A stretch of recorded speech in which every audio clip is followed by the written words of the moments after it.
I know the label knows about this, but they'll have a third party company that's not the label, because that's what they did with us. Try to buy the beat outright.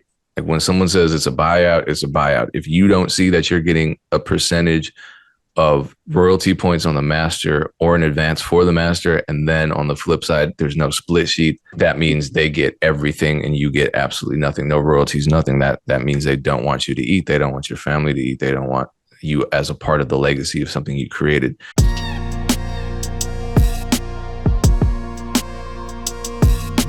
What's going on? I don't have to do the same old intro to this podcast, because now it's my podcast. I can kind of go in whichever direction I want.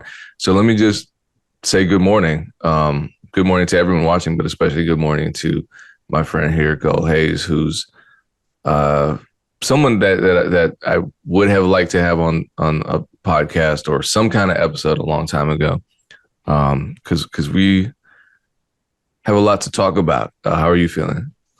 Man, I'm blessed, bro. Woke up inspired, ready to go harder, more focused. I did prayer this morning. I thank God for waking me up, just in a great space, been creating a lot more and just trying to embrace right now, just trying to remain present and just trying to keep going as much as I can, How about you, bro? How you feeling? I had a pretty similar morning, honestly. So yes, things are good. It's been up and down lately with just kind of the nature of summer and the music business. So I know it's important for producers to have conversations behind the scenes, just privately. I mean, it's important for humans, and especially men too, because we sicken ourselves with stress and emotional suppression. But when you're in the music space, it's important to have those conversations, just so we know that what we're experiencing isn't something unique to us, and therefore it's kind of more shared and less stressful, where we can support each other as we're, I don't know, like with you, you work directly with artists. You're not big into selling beats online, but you work a lot with, yes, you do it all, but working directly with artists, networking, that kind of thing. What's your biggest networking lesson that you've learned over time that's helped you get in with these artists? Great question. I would say one of the biggest lessons I've learned is, like, once you hit an artist and you got certain things that you believe in, I think you should really build on those things. And it's like, if an artist that you really believe in allows you to push them in a further direction as far as their growth, then you should take it all the way, because when I started producing, I was really trying to find my sound through different ways online, like making certain things on SoundCloud. Like, this was when SoundCloud was like, this was 2013, 2012, around that time, like when SoundCloud was heavy. Like, SoundCloud is still an amazing staple, but like when it first started, like, oh man, it was so refreshing. Around that time, I was starting to get new and just trying to find myself as a producer. But like, the more I started to really embrace my community around me, I think that's when I started to really find my sound and what worked for me. So I would say one of the biggest lessons I learned is, like, never be scared to, find your sound through other people that you work with too, because I think that's a great thing as well. Like, as far as like growing as a producer too, because it's like, you never know how far you can go as a producer until you find that artist that inspires you as well. And it could be somebody you could work with from your hometown. It could be somebody in a different state, a different city, but if y'all got that chemistry, is really priceless, What's funny? As you're explaining this, I'm sitting here like, what the hell is he talking about? And then I realized, I'm like, wait a minute. I used to make a very specific type of beat. I still do. But if Ted Park came in the studio right now, right, it wouldn't be soul samples. It would be melodic urban pop. Right. But that's still my sound. It's just my sound with him based on our chemistry. So I know exactly what you're talking about. Yeah, you got so many different sounds, but it's still you. It's still like, it's still you're off of what you grew up listening to, off of what you appreciate, off of like how you expect music to sound. You still adding your taste to it. You know, so I think it's still your signature bounce, but it's like if an R&B artist hop in here, you know, you're gonna take it this way. If a rapper want to go 100 bars without a hook, you know, to take it that way. You know, Yeah, and you know what drives me crazy is you got so many producers out there that are just like, I make my own unique style. This is what I do. No one can do. Number one, they're lying because it's like if I listen to your beat and it's in 4/4 and the snares on the 2 and the 4, or it's some rhythm I've heard, then you didn't come up with that yourself. But number two, like what you said, our job, I mean, to be a good producer, you bring the best out of an artist and meet them in the middle and then use that chemistry and that musical synergy to make the best song possible. And you don't do that by forcing your sound onto them. You do that by producing them.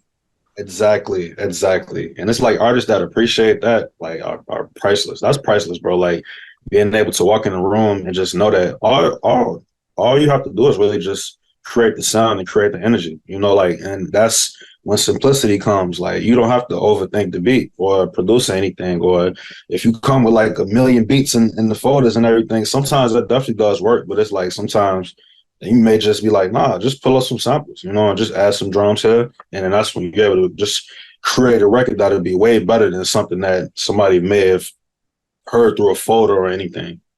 I love those moments right there. I feel like it's also a psychological thing where Definitely. if you have a folder of beats, I mean, they might be great beats and the artist might immediately, resonate with one. And then they pick that. But if they're a part of the process, even if all they're doing is sitting there watching you make it, suddenly there's a direct connection between them and the track. And it's like more emotional. It's more, I don't know. It's an interesting psychology. Yes. Like when the artist is right there saying, okay, nah, I like the snare right there, or maybe not too many hi-hats, like they feel a part of the track as well. And, you know, that's our duty as producers too, like just being able to add that feel as much as we can, you know. Because I'm learning as well. A lot of artists don't like hi-hats. A lot of R&B artists, like I'm working with a few R&B artists and they like, no, take them hi-hats out. So I'm still learning like new things. And it's refreshing too, to just pick up like, oh, wow, this may be why they haven't picked this type of beat, or this is why they like this sound. So it's always refreshing to grow and learn new things, bro. I embrace it all. There are a lot of theories out there that hi-hats are on their way out. I don't think hi-hats will ever, just completely disappear. But do you think hi-hats have gotten crazy? I mean, we used to use 16th notes, and like before my time, there were produced like, legendary tracks or people like them. Especially in the Midwest, there were a lot of crazy hi-hat patterns, but they've gotten crazier lately. Yeah. So, true. Yeah, and I love it. It's just that maybe it's not always the best thing for artists. So I wonder if, because that's the norm now, crazy hi-hats, the response is going to be the opposite. There's always if you have something that's trending, then you're always going to have the opposite. So you think. I think we're gonna get different type of patterns of hi-hats. I think that we gotta embrace that as much as we can, because like how the regular tick tick, the Lex Luger tick tick tick tick, everybody do that. The ATL Jacob, all the producers that's hot. But like I think what's so dope too is like just adding new sounds or new things with hi-hats and making it more creative too. I think that's fun as well. Like maybe adding more of a more space, because hi-hats control the space of the record too. A lot, and it's like maybe adding that space in the middle before the snare, like that'll change the whole pace of a record. So I think just new ways this decade of like making it more fun, because it's like I was listening to this artist named Jordan Ward. You ever heard of Jordan Ward? I don't think so. I live under a rock though. He's dope, bro. He's dope. Like he's crazy. And it's like the beats he been picking, like he picked different types of like sounds and sonics. And it's like I'm listening to the hi-hats in these joints and I'm like, man, like just the space between these hi-hats, like crazy. I'm gonna send you his album after this. Like check it out when you get a chance, bro. It's crazy. Okay, yeah, definitely will. Production wise, like, oh man, crazy. So hold on, real quick. What year do you think it started to get crazy with the hi-hats? Like, because you got the That's a show good you went question. about, you got the '08, '07, '08, like you got the Yeah. Let's era, and then you got the 808 Mafia era, and then you got the Metro era. So it's like so many different ways. When did it start to like Because I'll be honest, I don't even hear those producers overdoing the hi hats, or not even overdoing the hi hats, but I don't necessarily associate it with them. right? Who was the first person to add pitch shifting to the hi hat patterns? I don't Mm, actually know. I feel like when that happened, because it opened a new dimension, it wasn't note value anymore. Now it's note value plus pitch.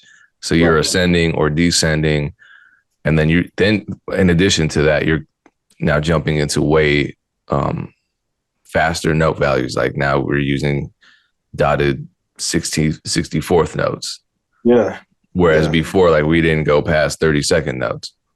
Man, I was in a session and I'm like, a lot of hi-hats, man. Let's turn them down. It's Yeah. crazy. It's crazy. Right? Yeah, Definitely. sometimes it works, sometimes it doesn't. Not every beat needs to have crazy hi hats. It was a this just kind of added to the whole conspiracy theory that hi hats were about to disappear completely. But it was that Little Baby record with Friday on it that I know On his last album? on his last album, Yeah. Business Boy co-produced it. That's kind of how I know about it because he's from out here. Yeah. Um, no hi hats, and Oh, that's it fine. it was so open and empty. Kind of gave it a tension. Like the same way a diminished chord creates tension. This absence of hi hats kind of created a tension because the hi hat sort of grounds the beat, and without it being grounded, it just felt like it was moving forward out of Yes. control without anything grounding it. So it created a really interesting effect on the listener, I thought. I love him baby on those type of beats too. Like that balance is really needed. And I think those type of records do really good for like those artists as well. Like even with Future and Drake, the Wait For You record, like that record was really successful. And I don't really remember hearing hi-hats on that one too. Like just the feeling of the record, like the drums, and it's like as soon as you got that feeling, I think that's mostly important. And like it'll give you that replay value. Like you want to hear it over and over. That's why the joints end up being really successful. And them hooks, like Friday on that hook, Little Baby, it's undeniable. It's undeniable. Yeah, there's just so much stuff going on in the music business. It's crazy just to see. Man, what's your thoughts on all this shit, man? Like, we got a new app right now. It's Threads and, man, new Instagram app. Like, this shit is getting crazy. You signed up, right? I just signed up today. I must have. Did I follow you? Let me see. I did something where it was like I signed up. I didn't know what it was. I was on a session, and I think it was either Bufo or Levi. Someone last night. They were like, "What's up with this Threads thing?" I was like, "I don't know what you're talking about," but Oh, yeah, I follow you. Yeah, we follow I each other. feel like okay, cool. Because I went on there. I don't understand quite how the system worked because I tried to just you have to approve every follower, so it's not No, just automatic. no. I think you edit that like in your profile, and Oh, you you can, can. yeah, because I think with that, that's like making your profile private. So I think all you got to do is just make your profile public. Non-public. If I go to all activity, I Mhm. have to. I don't know. I spent a long time just approving Uh, followers. I had to do it yeah, like 400 times. that's crazy. I think it's in its beginning stages right now, but it got a lot of potential, like a lot of potential as far as like how fast it's moving. Hmm. Like, it just also remind me how fast the world is moving right now. Like it's crazy. Well, I think they're moving particularly fast because of everything that is happening on Twitter, where it's like they're trying to get in on this. Um, Definitely. there's the Spill app. I signed up for Spill as well. I like Spill. Shout out to Spill. I haven't fully, I haven't really used Threads or Spill yet.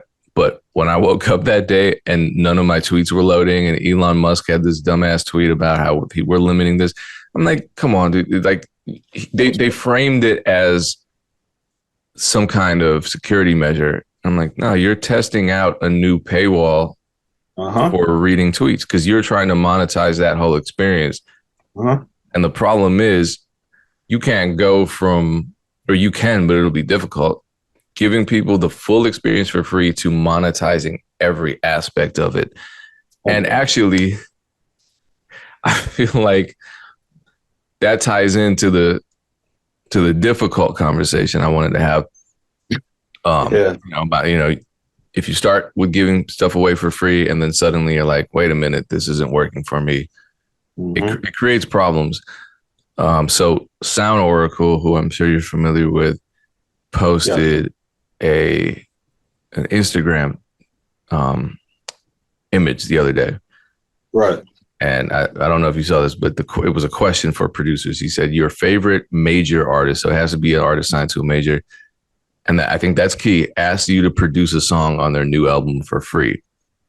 You Mm-hmm. don't get any money or publishing, but you get your full producer credit. Are you doing it?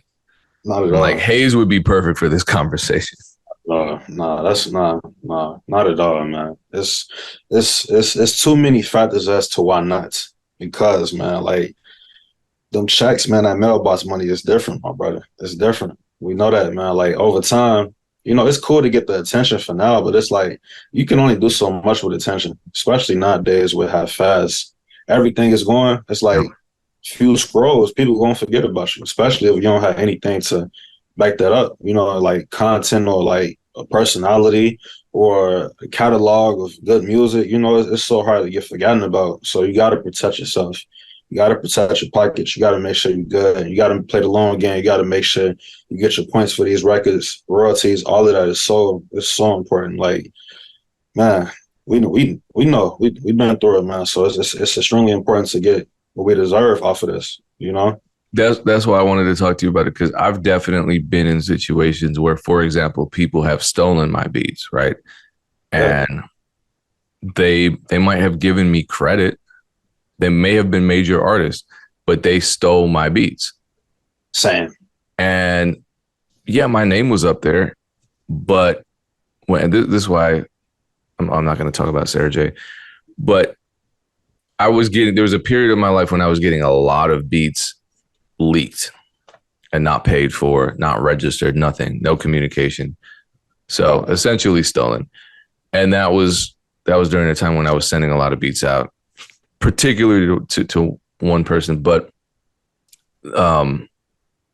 yeah, I got credit on some of them, or yes, I could try my best to salvage the situation. What I would do is like, okay, my beat got stolen by such and such an artist.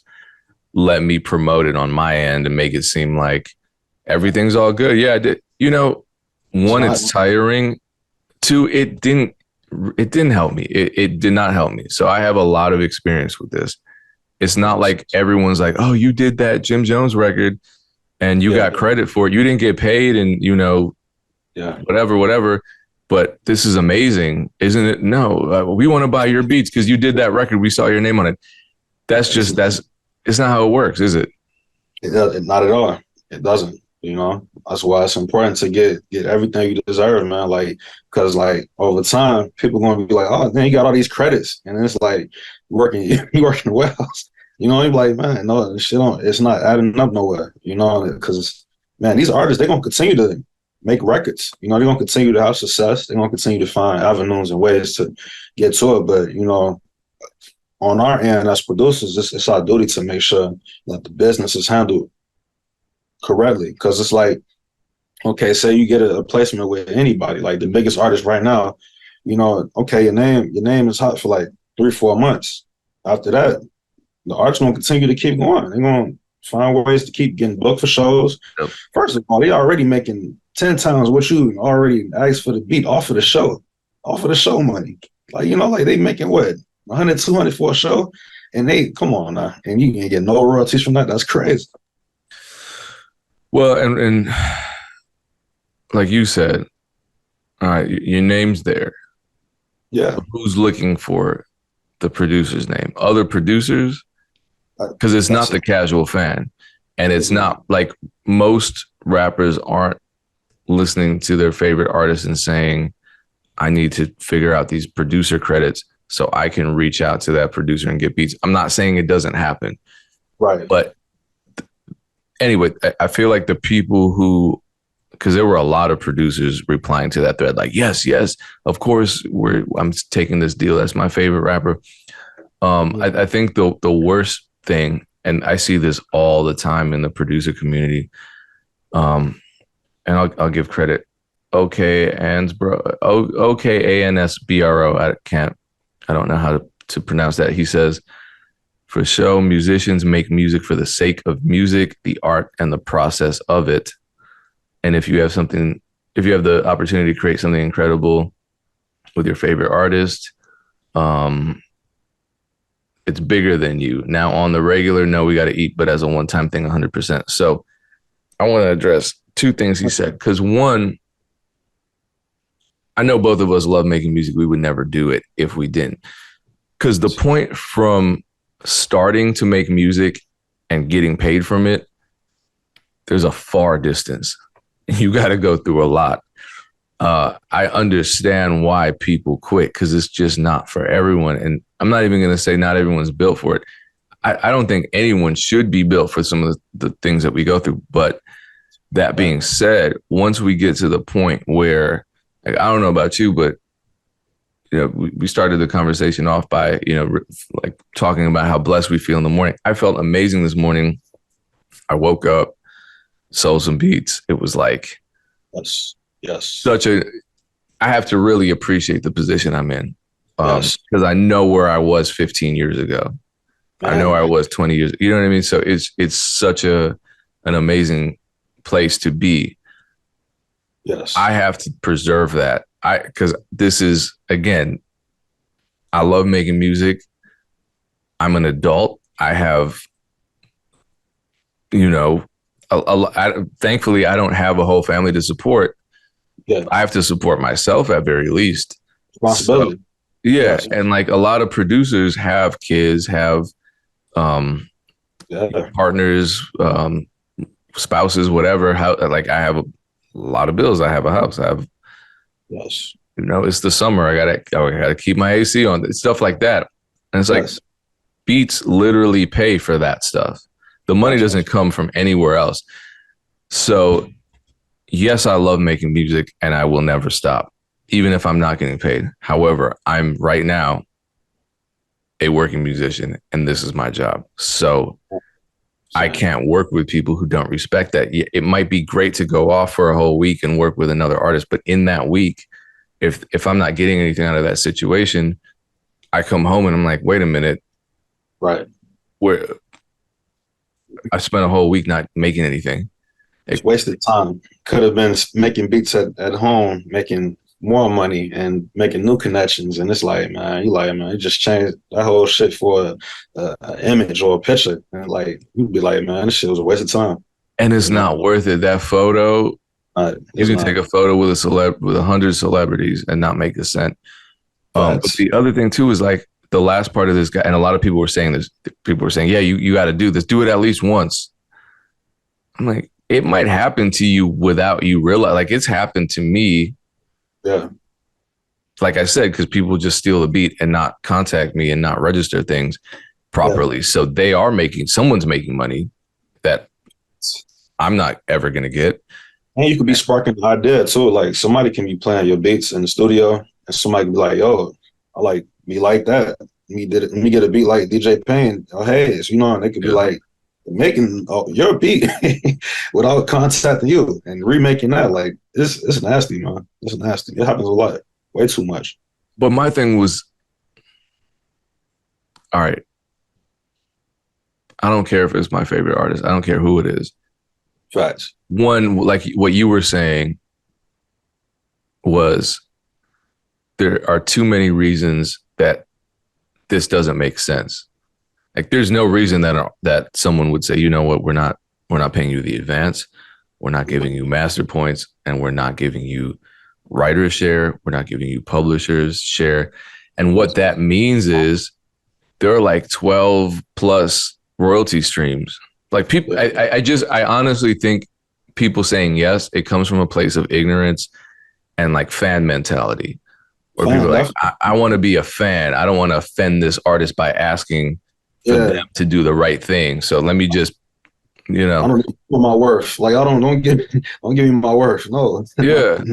It's Because crazy. it's fan type behavior where you're just trying to appease the artist with no regard for yourself. Because again, no distributor royalties, no sound exchange royalties. Like, let's just make it real. Let's list it. No performance royalties, no sync royalties, no micro sync royalties, uh, Yes. no. See, I Like, know you. we could just keep going and going. No mechanicals. We can just keep going and going and going and going about all the different ways this scenario cuts you out of getting paid anything for work that you already did. So it doesn't make sense. That's why when the scenario comes up and people are like, yeah, yeah, you don't even understand how deep it gets. But Yeah. if you do this once, right? Do you Yeah. think suddenly after that one time, all the publishers, all the labels, all the A&Rs, all the managers, all the artists that saw you turn down all equity and money in a song are going to come to you and say, this time I'm going to offer you a really great deal? Man, not happening at all. It's not happening. It's not happening. And I want producers to realize as well, like if say the beat get played at like the biggest stadium in the world, and you there, you know, you hear this beat, you think everybody gonna be tap you and be like, oh, he did that. This is not happening, man. Like, nah, man, get your money, man. Get your money, man. Get your money, man. Get your You could be yeah. holding a big ass sign that says, I made this beat. And They people gonna will be say, you put that damn sign down. I'm trying to see Lil Baby perform. exactly. Come on, man. It's stupid. It's ignorant. It definitely is fan mentality. Yeah. A lot of producers got to get out of that too, because I think the more they realize their worth, the better off they're gonna be in the long run. Because it's like I think having a fan mentality that kind of burns you out as well, because you like I don't know, you in that space of like, dang, I want to make this sound or make that sound. And that's how you continue to follow trends, you know, of who the hottest artist is. And you ain't even finding your own sound or you're not doing what you want to do. So off of being a fan of what's hot right now, you burn out just off of trying to make the hottest shit. Like, and that shit never works. So let me get right into it. So we don't have to say names. We had a label, Oh yeah, label, yeah. basically. Yeah, we had a label try to steal a beat from us and cut us out completely out of everything. So this is why I'm particularly passionate about this topic, because I've had a lot of people try this with me and they tried it with you. And I think it hits on every point as to why, as a producer, you should never give your equity in a song away. Because like we were talking and Yeah. there was an offer and it was a terrible offer. Mm. And none of the equity stuff was in writing. They just said, we got you. We'll talk about it later. Just agree to this.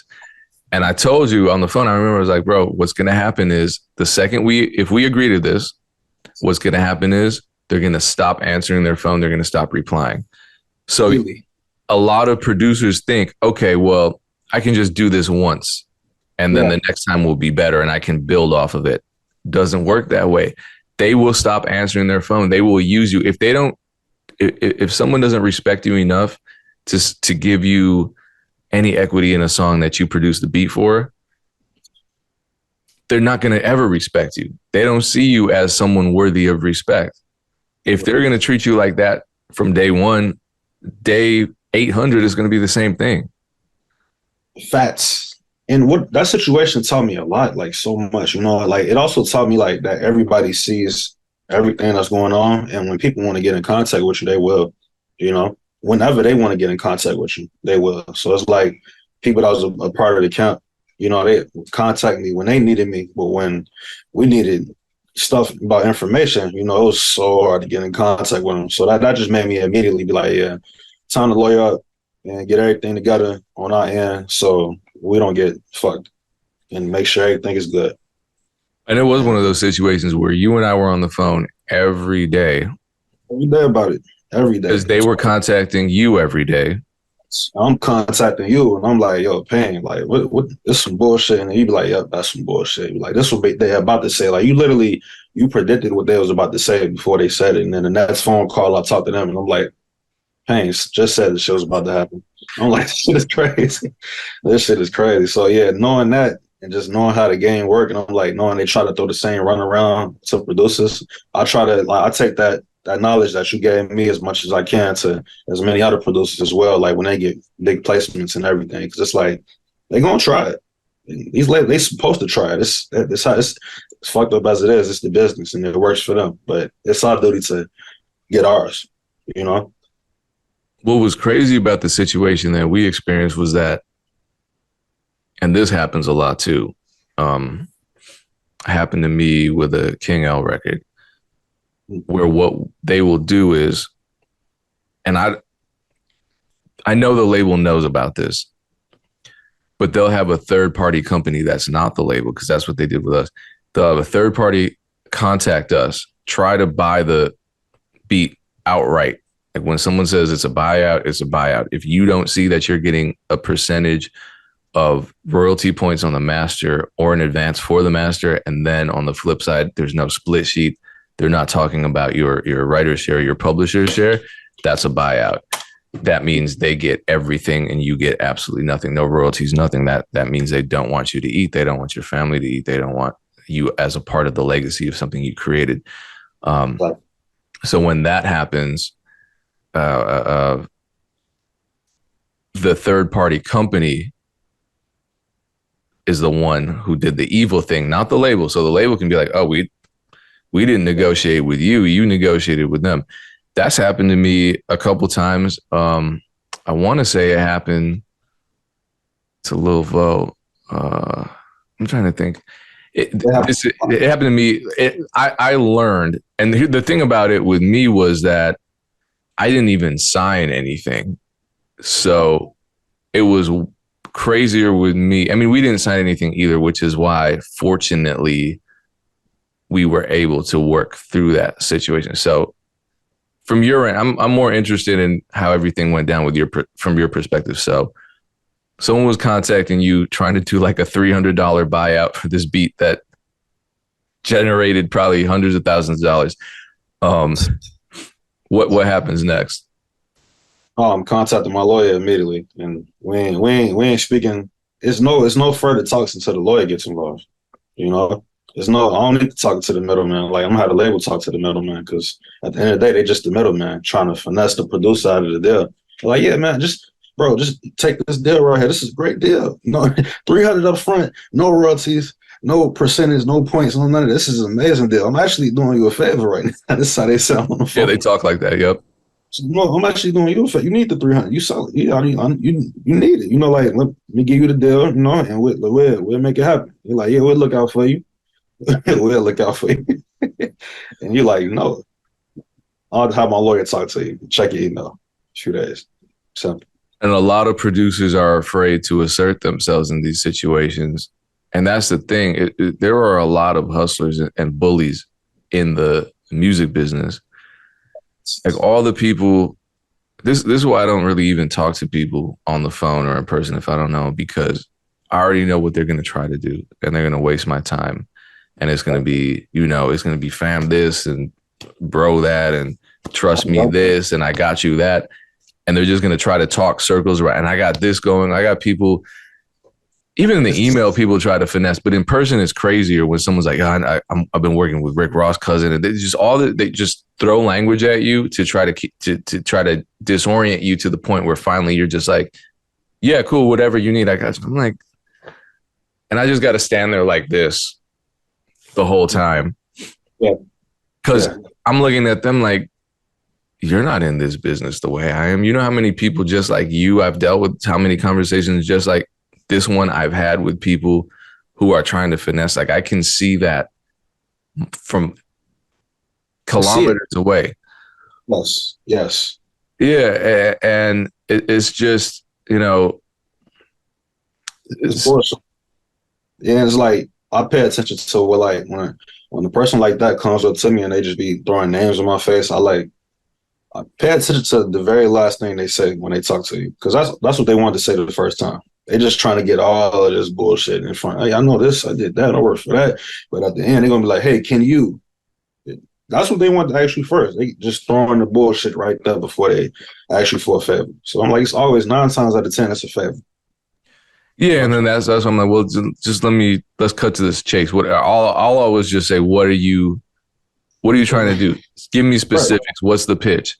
Right. And so a lot of times people don't even have one. They just want to get in with you to see what they can get.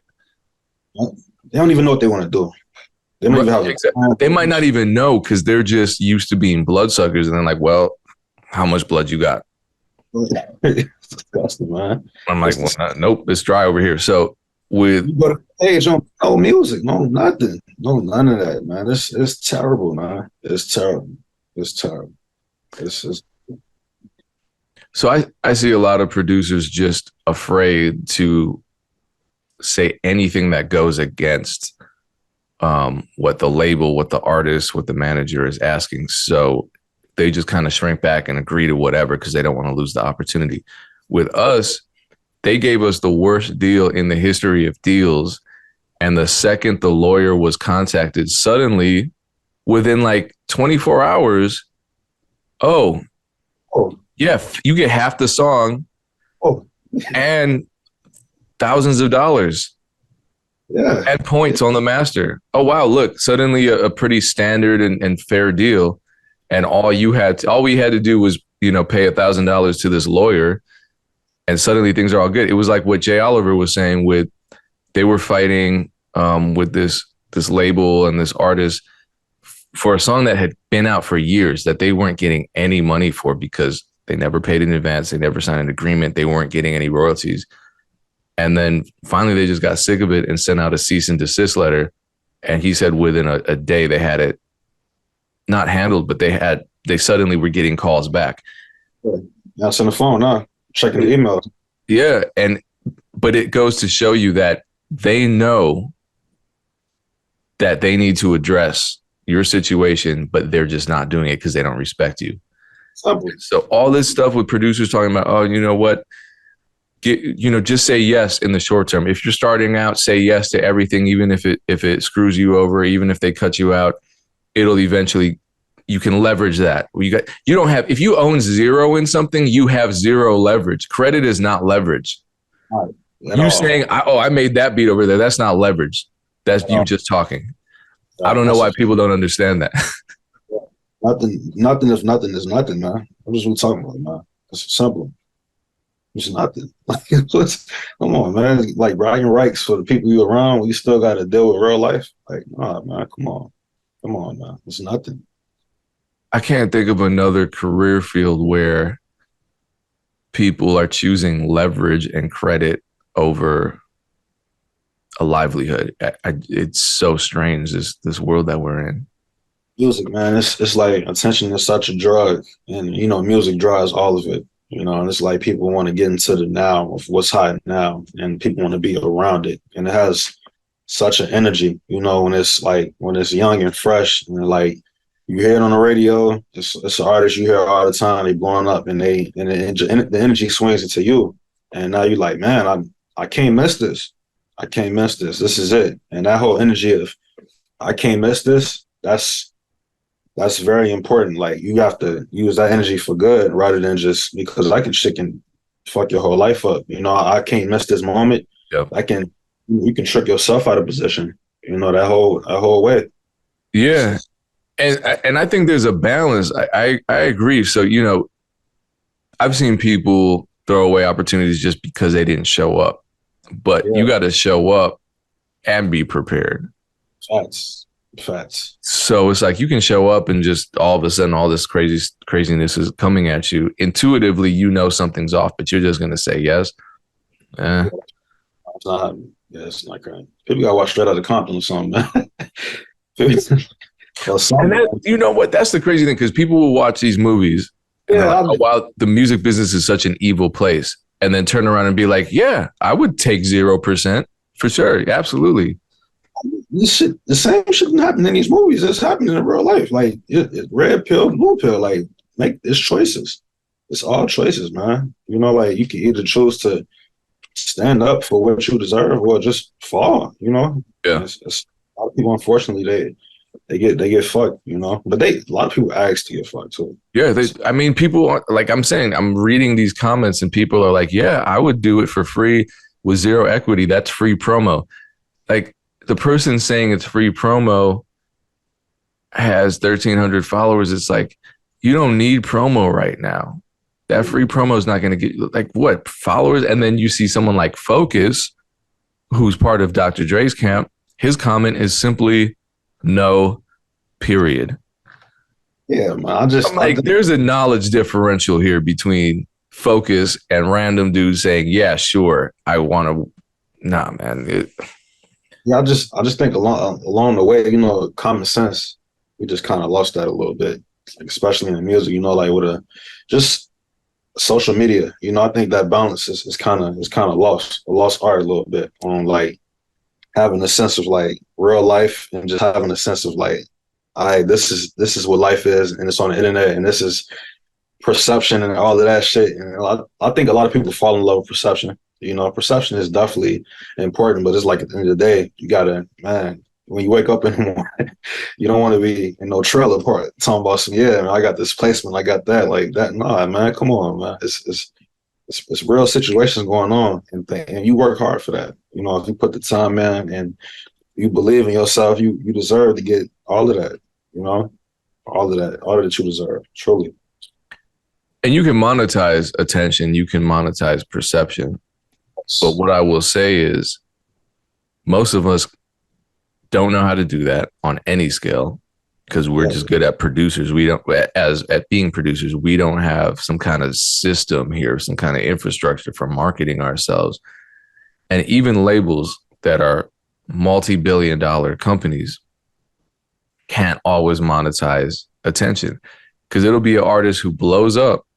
How many artists out there have we seen that have a hit song and you never hear from them again? So many. There was so much attention on them for that month, that even that year, and somehow they couldn't monetize it. What makes you think you as a producer can monetize this moment where you just got fucked out of everything? Facts. And somehow you're going to parlay that into, well, the next time it's going to be different. I'm going to get millions of dollars. No, how? You have no plan. You have no basis for that. And it's crazy. If it's happening to these famous artists, it can happen to anybody. And the other thing too is like all that fear of missing out where you have to say yes to this bad deal, apply that to a good deal. Apply that a little differently in the sense that you might think, if I don't do this, if my deal is bad here, I'm going to miss out on so much good. So I need to fight for myself in this situation. And you don't even have to do the fighting. You just need to have other people doing it for you. So you don't look like the bad guy. My bad. The lawyer. Yeah, my lawyer. You know what I mean? It's so easy to just be like, yeah, lawyer. And people respect that. That's the thing about the music business. They respect the structure. The structure of the music business is you have managers, you have lawyers. They do all the negotiating for you. They do all the arguing. I'm not arguing with anybody about, I'm not arguing with a label. I'm not talking to a lawyer. Yeah. My lawyer's talking to a lawyer. My manager's talking to an A&R. They can deal with that. They know what they're doing and they do it well. I'm making music. I'm not trying to create any sort of negative energy. What you're going to do, be mad at a lawyer for doing what a lawyer does? Oh, your lawyer's trying to negotiate. Your lawyer's talking about the contract. Yeah, that's what they're supposed to do. Let me send you some more beats. Let's get back in the studio. That's what we got to do. Exactly. That's all we got to do, man. Come on now. And that one. Here's the other thing. This is the last thing I'm going to say that bothers me about the situation. A lot of producers are saying, work with an artist for zero equity, zero money. And then the next time, negotiate for something fair. One, you've already poisoned the well. They don't respect you. But two, who's telling you there's going to be a next time? How many big artists have we seen come out with one hit? Everyone's talking about, one hit wonder. People love assigning the one hit wonder title to people. Yeah. You think being a producer is any different? So if you Like, have that one hit and you got nothing from it, that could be it. But that one hit and you got something from it, you might be able to base your entire future on that. Even if you only make like, people are smart. They can turn $50,000 into something. You can start a business with that. You can invest in some kind of property. That's a down payment on a home. There are things that you can set in motion for yourself to secure your future off of a lump sum of money that you would get by having equity in a big song with a major artist. I don't understand why people think that, one, they don't deserve that, and two, that that's not worth anything because of their love for the art. There's no love for the art when the other person who's a part of creating that art is cutting you out. that's a fact. Where's the So love there? don't fall for the trap, man. Don't fall for the trap. Like really, sometimes you gotta just zoom out as much as you can to really look at the bigger picture, and just realize, this record, this can pay, this can fund your life. This can fund the rest of your life, if it's played right. And you gotta really look at that. But if you're going for a moment, you trying to get some attention for like 5 to 6 months, I wouldn't even say that's cool too, because it's not, like it's too real. It's too real. Like streaming is changing every single day. The percentage of a stream, we don't fucking know. Like it shit is changing every day, So it's, man, it's so much value in music nowadays, and it's like you gotta protect that as much as you can. Man, it's fast. So having said that, how do people follow you, and how do they check out your latest projects? Because I know you got something coming out. Yes, sir. Yes, sir. Instagram, Twitter, GoldxHaze. I got a new project I'm working on called Your Pain Is Mine. It's a compilation album. I'm rapping on it. I rap as well too. Like I just released a preview of something coming on the project, and it's going to be pretty much all of the artists that I believe in the city that I'm working out of right now, Chicago. I've been producing for 11 years right now, and more focused than ever. Man, I'm ready. I'm ready to just keep this shit going, man. I see the next 10 years, and it's at the hands of the love of the music. Like I feel like we got to continue to bring that back. Definitely just offer the sounds and the sonics of things that we grew up appreciating. I think it's time for us to just bring that energy back as much as we can. And it starts with you, me, and all of the producers that we continue to push and inspire and just keep going on a daily basis, man. Like I appreciate you so much, Payne. Like you every day. I look forward to your posts and your videos and your content, and you continue to keep being an amazing leader for the community, bro. We love you and we appreciate everything that you do. You continue to pour into us, and we're gonna continue to keep embracing you as much as we can, bro. Thank you for all your contributions and everything, bro. Truly. Thank you. I wasn't prepared for that. I appreciate that. Thank you. Definitely, man. Most definitely, man. So GoldxHaze on Instagram, Gold, the letter X, HAZE. Follow him. Thank you for being on here. We need to do some in studio sessions because we're very close in terms of geography. So we'll figure that out. Appreciate you. Appreciate everyone tuning into this episode. Be back. No pain, no gain next week. Peace. Peace.